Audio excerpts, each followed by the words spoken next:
Press the bell icon of the ePathshala channel and never miss another update. Welcome back student, बहुत बहुत स्वागत है आपका हमारे ई पाठशाला के चैनल पर। जैसा कि आप सभी जानते हैं, मेरा नाम ऋषि है और आज हम लोग करने जा रहे हैं क्लास 12th की बुक फ्लैमिंगो का करेंगे हम लोग चैप्टर 1, जिसका नाम है द लास्ट लेसन। इंटरेस्टिंग है क्योंकि चैप्टर 1 का नाम ही द लास्ट लेसन दे दिया है, बट ऐसा कुछ नहीं है। ये लास्ट लेसन है एक लैंग्वेज का, फ्रेंच लैंग्वेज का लास्ट लेसन है। वो कैसे है, क्यों है, ये सब चीज़ें हम जानेंगे आगे अपनी स्टोरी में। तो आइए शुरू करते हैं हम अपनी स्टोरी। तो हमारे स्टोरी के ऑथर हैं अल्फांसो डॉडेट। इनके बारे में कुछ चीज़ें जान लेते हैं। ये कहाँ से थे? ये पेरिस, फ्रांस से थे। इन्होंने फ्रांस के ऊपर ही ये स्टोरी लिखी है। ये स्टोरी पूरी फ्रांस के बारे में है। और इनका ऑक्यूपेशन क्या था? तो नोवेलिस्ट थे, शॉर्ट स्टोरी राइटर थे, प्लेरिस्ट थे, पोएट थे। मतलब इन्होंने अपना सारा जितना भी वर्क है वो सारा राइटिंग में ही वर्क करा है और इन्होंने इसके अलावा कोई और काम नहीं करा है। तो आप देखते हैं अपनी स्टोरी के बारे में कुछ बातें। अपनी स्टोरी कहाँ पर रहेगी? अपनी स्टोरी लॉरेन और एल्सेक नाम की दो जगहें हैं फ्रांस में। इनके ऊपर अपनी स्टोरी बिहाफ है पूरी तरीके से कि इन दोनों जगहों पर क्या होता है, वहाँ पे ऐसा क्या हो जाता है कि हमारे स्टोरी का नाम लास्ट लेसन पड़ा है। तो यही चीज़ हम अपनी स्टोरी में देखेंगे पूरी तरीके से। तो हमारे स्टोरी का एक लीडिंग कैरेक्टर है जिसका नाम है फ्रेंड्स। आप लोग देखिएगा, ये बच्चे का नाम है, एक बच्चा है, एक स्टूडेंट है, उसका नाम है फ्रेंड्स। ये फ्रेंड्स क्या करता है? ये वैसे तो रोज़ ही स्कूल में लेट जाया करता है। रोज़ इसको मतलब ऐसी आदत होती है, बैक बेंचर जिसे हम बोलते हैं। ये कुछ उस टाइप का बच्चा था जिसे चीज़ें समझ में नहीं आती हैं, ज़्यादा पढ़ाई में मन नहीं लगता है। पर उस दिन, ये जिस दिन की स्टोरी है, उस दिन कुछ ऐसा होता है कि ये कुछ ज़्यादा ही लेट हो जाता है। ये बहुत ज़्यादा जल्दी में रहता है अपने स्कूल जाने को। तो जब ये जा रहा होता है तो ये कुछ डर रहा होता है। डर किस बात का रहा होता है? इसको इस चीज़ का ज़्यादा डर नहीं है कि मैं आज लेट जा रहा हूँ। इसको डर होता है पार्टिसिपल्स का। पार्टिसिपल्स के आप लोग इंग्लिश ग्रामर में पढ़ चुके होंगे। तो इसको डर होता है इस बात का क्योंकि आज इसके जो टीचर हैं मिस्टर एम हेमल, वो इससे पार्टिसिपल्स के रूल पूछने वाले हैं, जो कि इसको बिल्कुल भी नहीं पता। अब ये बच्चा क्या करता है? ये बच्चा पहले तो सोचता है कि क्यों ना ऐसा करा जाए कि मैं आज स्कूल जाऊं ही ना। यानी कि आप समझ सकते होंगे स्कूल बंक करना। आप में से बहुत से बच्चों ने करा भी होगा, बहुत बच्चों ने नहीं करा होगा, पर देखा होगा। तो ये सोचता है कि क्यों ना आज मैं स्कूल अपना बंक कर दूँ। अब ये ऐसा क्यों सोचता है कि मैं स्कूल बंक कर दूं? इसके पीछे भी कई रीज़न है। इसको कुछ चीज़ें पसंद आती हैं। उस दिन का जो वेदर था, जो हल्की सी सन निकल रखा था, सनराइज़ हो रखा था, जो सूरज की रोशनी आ रही थी, वो इसको बहुत पसंद आया। चिड़ियों की चहकने की आवाज़ आ रही थी वहाँ पर जब ये स्कूल जा रहा था। वो इसने सोचा कि क्यों ना मैं आराम से कहीं पार्क में बैठ के या लेट कर ये सब सुनूँ। और दूसरा, जो यहाँ की आर्मी थी, पर्शियन आर्मी, क्योंकि फ्रांस का है तो वहाँ पर पर्शियन आर्मी थी, वो लोग ड्रिल कर रहे थे कहीं आसपास में। 100 मील के खेत थे। 100 मील आप लोग समझ रहे होंगे। तो 100 मील के खेत थे, वहाँ पर ये लोग ड्रिल कर रहे थे, अपनी प्रैक्टिस कर रहे थे। तो उनकी जो आवाज़ आ रही थी वो भी इसको बहुत प्यारी लग रही थी, क्योंकि वो हल्की हल्की आवाज़ आती है, वो इसको बहुत प्यारी लग रही थी। तो ये सोचता है कि क्यों ना मैं आज अपना स्कूल बंक कर दूँ और कहीं आराम से लेट कर ऐसा ही कुछ सुनूंगा। पर होता क्या है? पर होता बिल्कुल उल्टा है। ये सारी चीज़ों को छोड़ता है साइड और स्कूल जाने के लिए एकदम जल्दबाजी दिखाता है और स्कूल ज़रूर जाता है। ऐसा इसके दिमाग में पता नहीं क्या आता है, क्योंकि बैक बेंचर है, कोई बड़ी बात नहीं है बंक करना स्कूल। मगर इसका माइंड एकदम से चेंज होता है और ये बोलता है नहीं, आज मैं स्कूल जाऊँगा।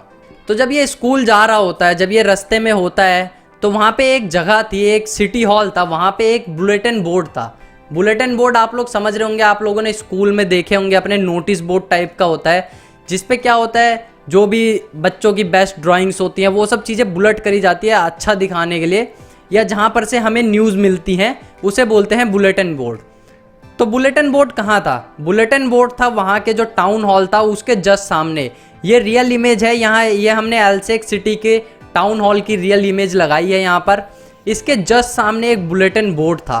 बुलेटिन बोर्ड यहाँ पे ऐसा कुछ रहा होगा स्टैंड पे, जिसमें कि सारी न्यूज़ आया करती थी। सारी न्यूज़ यहाँ पे पॉइंट करी जाती थी, प्रिंट करी जाती थी या यहाँ पे लगाई जाती थी ताकि वो सारे लोगों तक पहुँच जाए।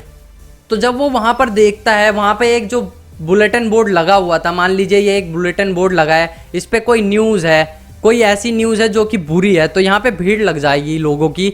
ऑब्वियस सी बात है, पूरी तरफ से लोग ही लोग खड़े थे, हर तरफ लोग ही लोग।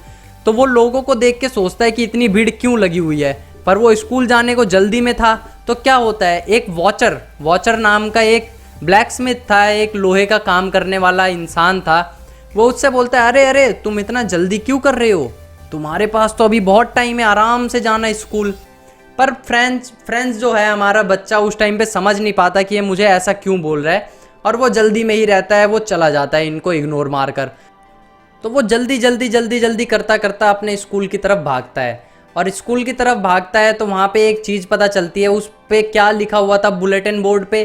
अभी यहाँ पे हमारे फ्रेंड्स को नहीं पता चली है कि वो क्या था, बट वो एक बैड न्यूज़ थी। उसको ये तो लगता है कि कुछ बैड न्यूज़ है, क्योंकि इतनी भीड़ इकट्ठी हुई है और बहुत ज़्यादा क्राउड है, तो वो सोचता है कि कुछ तो बैड न्यूज़ होगी पक्का। जैसा कि कुछ बैड न्यूज़ आ रखी थी अभी पहले के टाइम में, उन्होंने देखा था कि जर्मनी ने हमारे ऊपर अटैक कर दिया, या ऐसा कुछ बैड न्यूज़ ही लगती थी वहाँ पे काफ़ी लंबे टाइम से। वो सोचता है आज भी कोई एक बैड न्यूज़ ही होगी। तो वो स्कूल पहुँचता है। स्कूल में वो क्या नोटिस करता है, जो जैसे रोज़ अगर मान लीजिए रोज़ आप लोग स्कूल पहुँचे तो कुछ क्लासेस होती हैं जहाँ पे शोर शराबा होता रहता है। उस दिन क्या था, उस दिन स्कूल एकदम क्वाइट पड़ा था, बहुत ही ज़्यादा शांत था। ऐसा क्यों? ऐसा लग रहा था जैसे कि संडे के दिन की क्लास हो, जैसे संडे के दिन छुट्टी होती है, कोई बच्चा तो गया नहीं होता, तो वो पूरा एकदम शांत माहौल होता है। कुछ ऐसा ही हो रखा था उस दिन भी, जब वो मॉर्निंग में स्कूल गया। ना कोई बच्चे की आवाज़ आ रही है चिल्लाने की, ना कहीं स्केल के डेस्कों पे मारे जाने की आवाज़ आ रही है। तो ऐसा होता है। जब वो जाता है, वो विंडो से अपने फ्रेंड्स को देखता है और अंदर आने के लिए पूछता है अपने टीचर से। अब क्योंकि वो लेट आया है तो उसे थोड़ा डर लग रहा है, और दूसरी चीज़ पार्टिसिपल्स के रूल पूछे जाने हैं, उसके अंदर बहुत ज़्यादा डर था। पर जैसे ही वो देखता है, एम हैमल क्या करते हैं, एम हैमल उससे बोलते हैं शांति से आओ और अपनी सीट पे बैठ जाओ।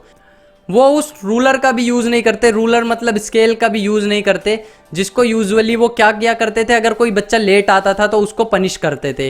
वो आज उससे वो भी नहीं करते, पनिश भी नहीं करते हैं। वो बच्चा सोचता है ऐसा क्या हो गया सर को कि हमें इतनी ज़्यादा छूट दे दी, और वो आराम से जाके अपनी सीट पे बैठता है। उसके बाद वो कुछ चीज़ें नोटिस करता है। वो चीज़ें क्या थी, वो देखता है मिस्टर एम हैमल जो हैं, मिस्टर एम हैमल आज कुछ अलग बन के आए थे। क्यों? क्योंकि उन्होंने आज अपना एक ब्यूटीफुल ग्रीन कोट पहन रखा था, और दूसरा उन्होंने एक सिल्क की कैप लगाई थी, एक प्रेस करी हुई शर्ट पहनी थी, और सारी चीज़ें एम्ब्रॉयडरी करी हुई, मतलब बहुत ही सुंदर लग रही थी। जो कि यूजुअली वो कब पहना करते थे मिस्टर एम हैमल जो उनके टीचर हैं, या तो प्राइज़ डिस्ट्रीब्यूशन डे पे, जैसा कि यहाँ पे प्राइज़ बट रहा है तो यहाँ पे देखिए आप सारे टीचर्स जो हैं बहुत अच्छे अच्छे ड्रेसेस में आए हैं, या तो प्राइज़ डिस्ट्रीब्यूशन डे में, या तो फिर इंस्पेक्शन डे में। जैसा कि इंस्पेक्शन होते हैं कुछ स्कूलों में, बाहर से टीम्स आती हैं, वो चेक करती हैं स्कूल का माहौल कैसा है, स्कूल के बच्चे कैसे हैं। और एक चीज़ वो क्या नोटिस करता है, वो नोटिस करता है बच्चा कि जो पेरेंट्स थे, कुछ मतलब बच्चे जिनके पढ़ते थे, कुछ वो पेरेंट्स और कुछ गांव के जो लोग थे, वो पीछे की बेंचेस पे बैठे हुए थे। जैसा कि हमारे वहाँ कब होता है, जब पीटीएम होती है स्कूल में, तब उस टाइम पे हमारे पेरेंट्स आते हैं या और भी लोग आते हैं जो कि स्कूल के पीछे की बेंचेस में बैठते हैं और टीचर से बारी बारी से बात करते हैं। तो मिस्टर एम हैमल बोलते हैं कि ये उनका लास्ट लेसन है। वो ऐसा क्यों बोलते हैं वो अब बताते हैं कि जर्मनी ने एल्सेक और लॉरेन जो दो टाउन्स थे, दो सिटीज़ थी, उन पे कब्जा कर लिया है, और आज से वहाँ पे फ्रेंच लैंग्वेज पढ़ाना बंद हो जाएगी, और वहाँ पे खाली क्या पढ़ाया जाएगा, जर्मन लैंग्वेज पढ़ाई जाएगी। जर्मन लैंग्वेज क्यों पढ़ाई जाएगी? क्योंकि अब फ्रांस के लोग ये तो चाहेंगे नहीं कि आप लोग अपनी लैंग्वेज पढ़ते रहिए। जर्मनी में आप लोग समझ सकते हैं कौन राज करता है, हिटलर जैसे लोग राज करते हैं, तो वो लोग तो यही चाहेंगे कि मैं कितनी ज़्यादा अपनी आइडियोलॉजी को बढ़ा सकूं।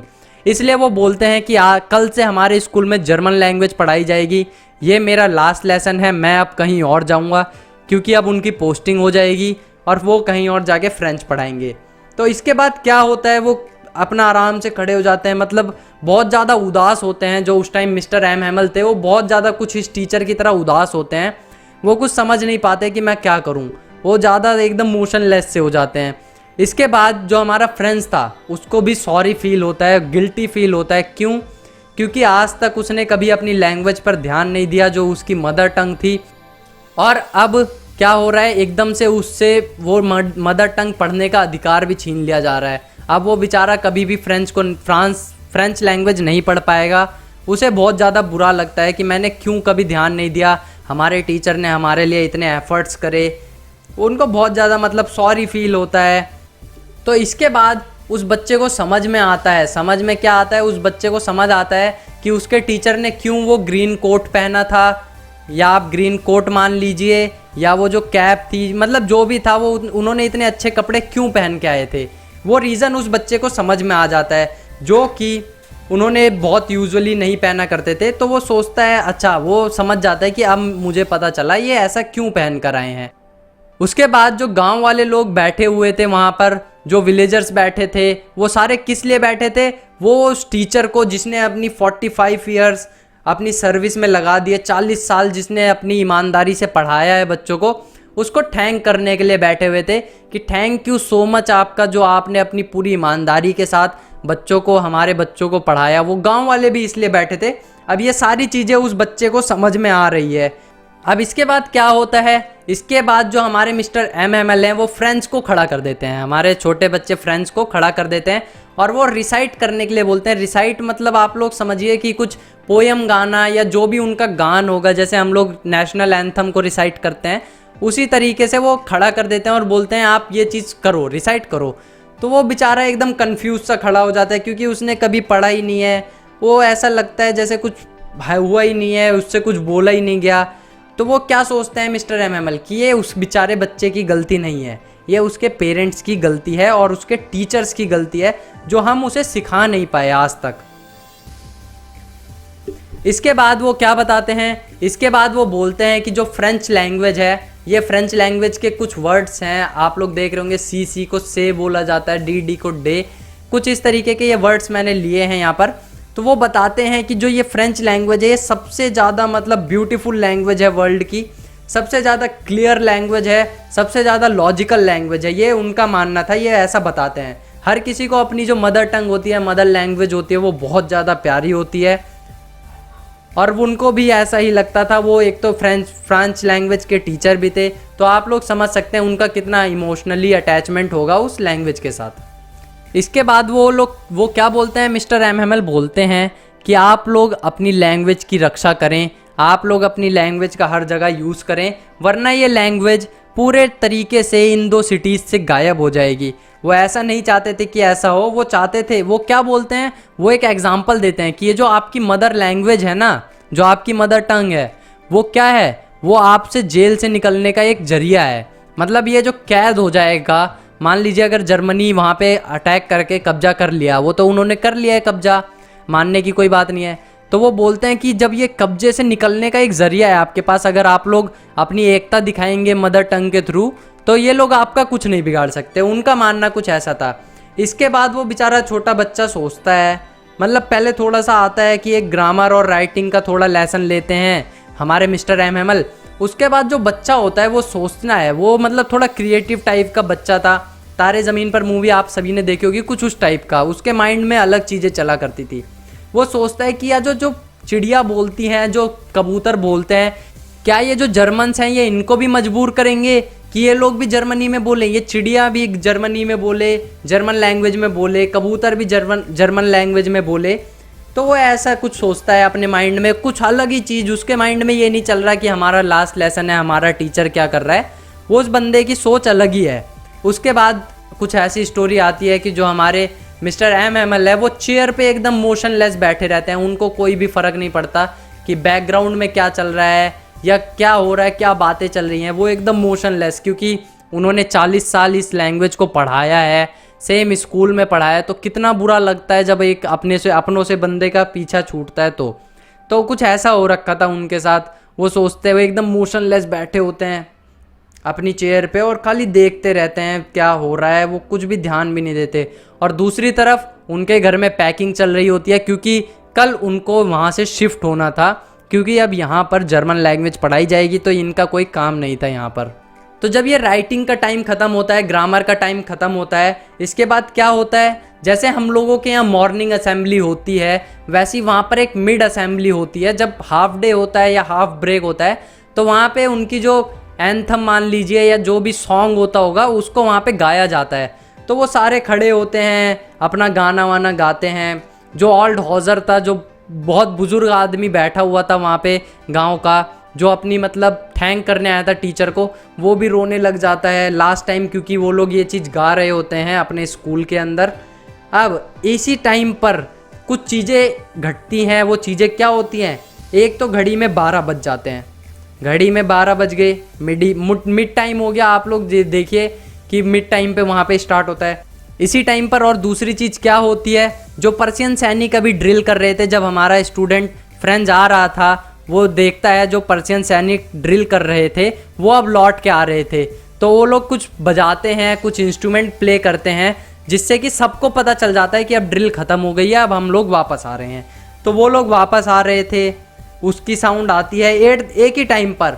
इसके बाद क्या होता है, हमारे जो टीचर हैं मिस्टर एम वो खड़े होते हैं और क्या लिखते हैं, ब्लैक बोर्ड पे लिखते हैं वाइव ला फ्रांस, जिसका मतलब होता है लॉन्ग लॉन्ग लिव फ्रांस, मतलब फ्रांस जिंदा रहे, फ्रांस बहुत ज़्यादा जिए, ऐसा कुछ मतलब होता है इस लाइन का, लॉन्ग लिव फ्रांस। ये इन्होंने फ्रेंच लैंग्वेज में लिखा है वाइव ला फ्रांस, ये है इस लाइन का मतलब, लॉन्ग लिव फ्रांस। वो ऐसा लिखते हैं और खड़े रहते हैं थोड़ी देर अपना सर लगाकर उस ब्लैक बोर्ड पर, और वो क्या करते हैं फिर उसके बाद, खाली अपने हाथ का एक ऐसा जेस्चर बनाते हैं, जैसे मान लीजिए उन्होंने हाथ से अपने क्रॉस बनाया होगा और बोल दिया होगा कि आज की क्लास ख़त्म हो गई, बस इतना ही था आज की हमारी क्लास में। तो मेन मतलब आप लोगों को समझ में आया होगा इस स्टोरी में क्या हुआ, कि जो दो सिटीज़ थी एल्सेक एंड लॉरेंस।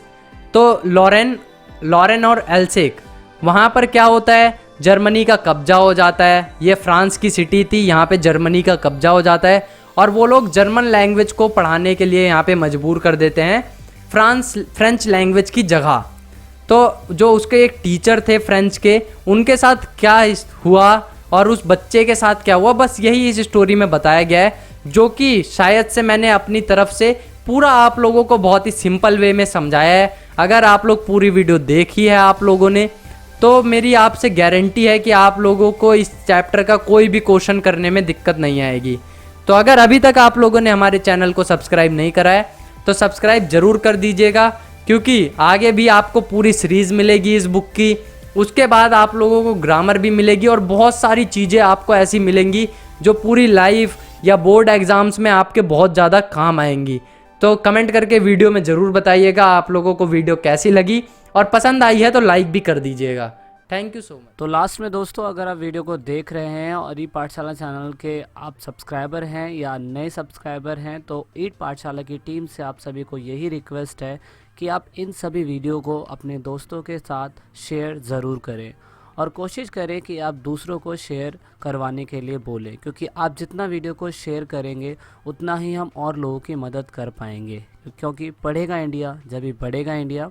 तो वीडियो के लास्ट में वीडियो को एंड तक देखने के लिए, चैनल को सपोर्ट करने के लिए बहुत बहुत धन्यवाद।